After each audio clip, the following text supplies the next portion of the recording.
for VSDs. Anyway, they close during pregnancy or after birth. I'm not terribly worried. But we are getting better and better at seeing VSDs. But I always say to myself in my head, Simon, don't say it's not important. Remember to look at coarctation of the aorta. Remember to look. And also remember to look behind the heart. This is a common venous channel, which is obstructed in a baby with total anomalous pulmonary venous return. This is a baby with 2 vessels sitting behind the left atrium. This is a baby with 3 vessels sitting behind the left atrium. And this is a baby with multiple arterial pulmonary collaterals coming off the descending aorta. This is a baby with total anomalous pulmonary venous return. This is an interrupted IVC. This is an interrupted IVC with esophagus. And this is a baby with arterial collaterals. If I ever see a baby with a hypoplastic right heart syndrome, I want to know is where is the supply to the lungs happening? And the first thing, the case we had today, we found the native pulmonary arteries, but no flow across the pulmonary valve. But if I cannot see flow in the pulmonary arteries, I need to look for collaterals from the hypoplastic heart.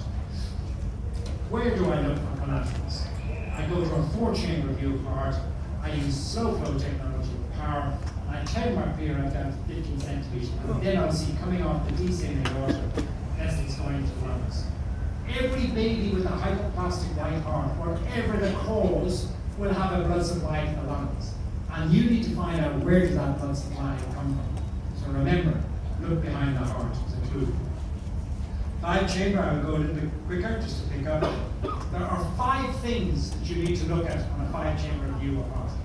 This is a beautiful section for examining every baby because it allows you to pick up common arterial trauma, allows you to pick up tetralogy of Fallot, allows you to pick up double outlet right ventricle, allows you to pick up coarctation, allows you to pick up aortic stenosis.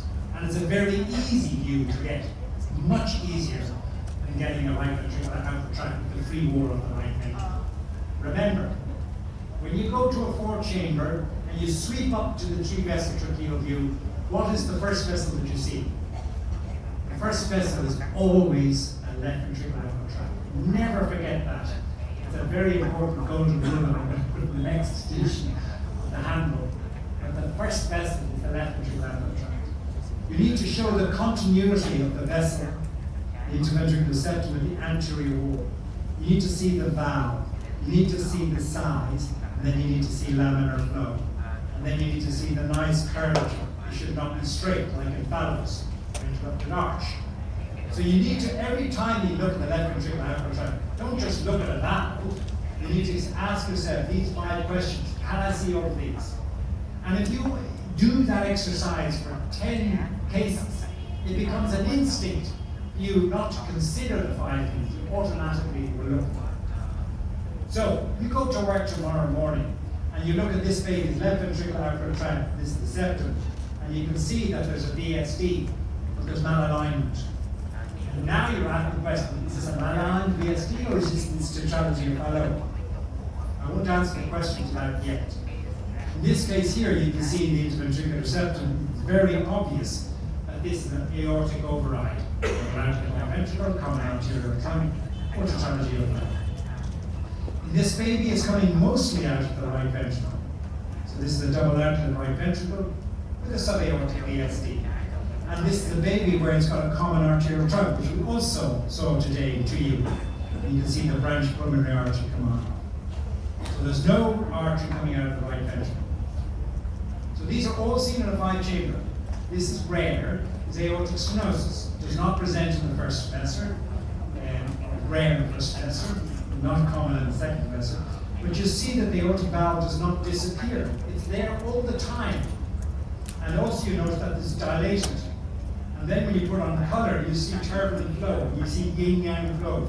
And you put on pulse Doppler, it's over 100 centimeters a second. You apply all your rules, and you get a diagnosis of aortic stenosis. In this baby, you see that there's a VSD, but this is different, this VSD, to the other ones, because this is the wall of the interventricular septum, and this is the posterior malalignment. So this is dipping into the left ventricle. Posterior malalignment of the VSD is a very strong signal of an interrupted aortic arch. And you will find also with an interrupted aortic arch that it has a straight course, not the nice sigma course of an LVOT. The other thing you can see in an LVOT is both arteries coming out in parallel in a baby with transposition of great arteries. And the other thing you can see with a baby with a hypoplastic right heart, when you're looking at the LVOT, you're seeing coronary artery collaterals. So if you've got a baby with a hypoplastic right heart, and you're looking to see where the lungs getting that blood supply, you need to also ask the question, where's the heart getting its supply? Where's the right ventricle getting its supply? And it gets coronary artery collaterals. Go to a 5-chamber view, set your PRF low, and you will see the coronary artery collaterals coming off from the 5-chamber view. It's a very helpful.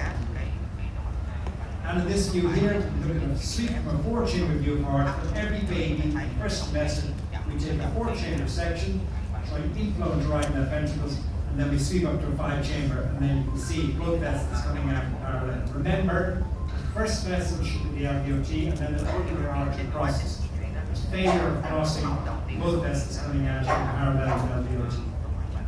The right ventricular outflow tract. Remember that there are these 3 components, and you can look at the cardiac handbook.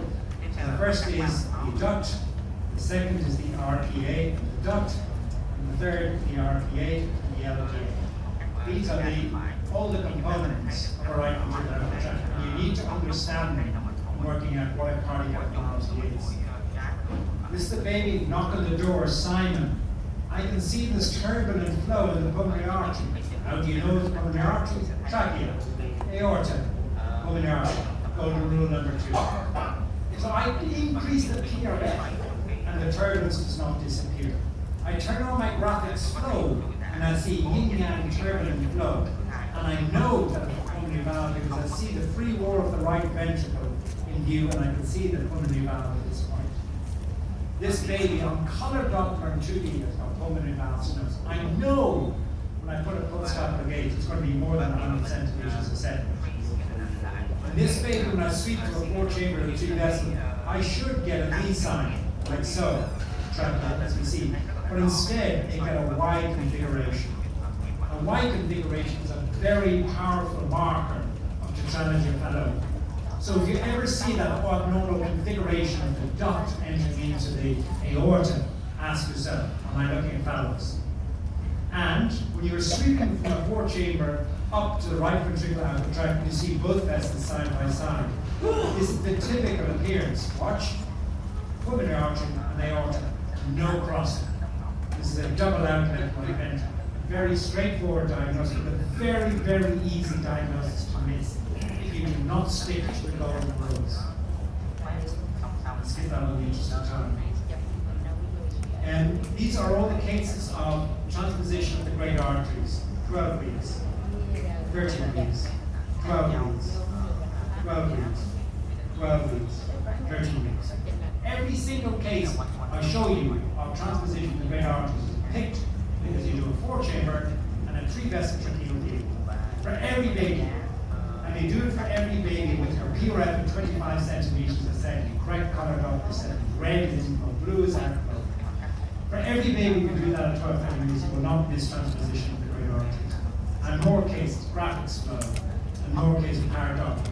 And then these are transposed great arteries on the bottom. All transposed great arteries, but not simple TGA. Transposed great arteries as part of a complex cardiac valve, such as a double inlet with a ventricle, transposed great arteries. So when you see only 2 vessels, when you see boomerang, that is not diagnostic of TGA. It's telling you it's very likely to be TGA, but you have to prove that the vessel coming out of the right ventricle, the pulmonary artery, there's no diagnosis of that. You just say, yes, it's very likely. There are differential diagnoses. Last section. The 3-vessel tracheal view is an extremely powerful view because it allows us to understand the transverse aortic arch. Before, I used to make diagnosis of coarctation, aortic arch anomalies by looking at the aortic arch in the sagittal section, which is extremely difficult because you can mix the ductal arch with the aortic arch very easily, particularly if you're a junior in training. Whereas a 3-vessel tracheal view is very precise. It shows me the transverse aorta is separate to the arterial duct. You go to work tomorrow morning, trachea, transverse aortic arch, arterial duct, main